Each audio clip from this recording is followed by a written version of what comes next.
Good morning. Today we're going to go over the two articles that we went over in class for the homework. They talked about different forms of communication and ways to set different rules, not rules, but set up things in the classroom.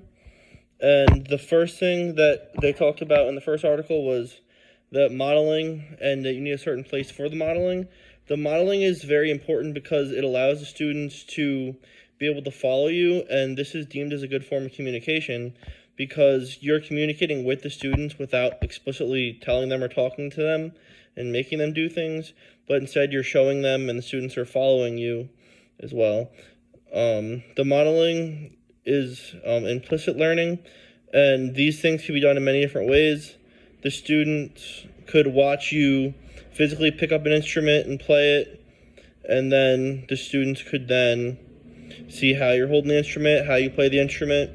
This is also a very good approach because this allows students to learn how things are supposed to sound, and when they hear the different sounds and the way things are being played, they'll get more of that connection with them in their ear.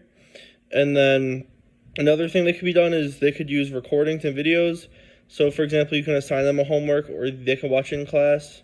They could see different ways, like different ways to hold things or different ways to play.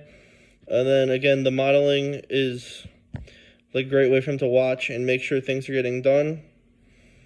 And then another thing you can do for modeling and for as a way of communication is a way of using call and response.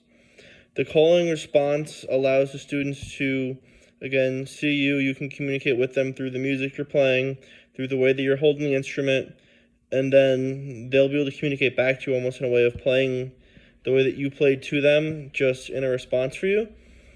And then the other article talks about different mini games that you can play, and I don't know if I would necessarily consider some of these mini games, but they're almost like gestures or small activities that you can use to communicate things. Some of these are very small and used for classroom management. That like one thing is like an example of secret signal, and for that you would use this for like a classroom management thing. How you would say like there's a certain signal, like if you raise your hand or if you clap a certain amount of times, or like a keyword, and then the students would then listen or follow and do that action that would happen after they see that signal. This is a great way of communication as well because they can then associate the one action with the way to follow the teacher, and this wouldn't have to be done through words every time. This is another way of communicating through the students without verbalizing every time. And these mini games can also be done in other ways too. One example is playing different mini games or phrases like saying like you're hugging your cello, then having them play games like that, or a way for them to wrap their legs around it. And that could be a way they set up the cello, and they'd be able to hold on to it in ways to teach the position of holding the cello. And these these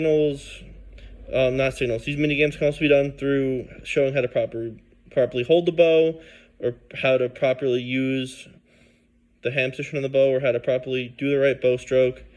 Overall, the mini games are good form of communication because they have you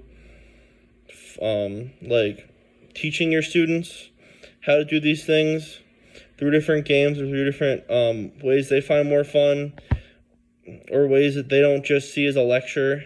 This is especially good towards elementary school as they're more likely to follow and be entertained by things like this instead of just having them play the few notes or like listen to what you play. Instead, these games help them out a lot.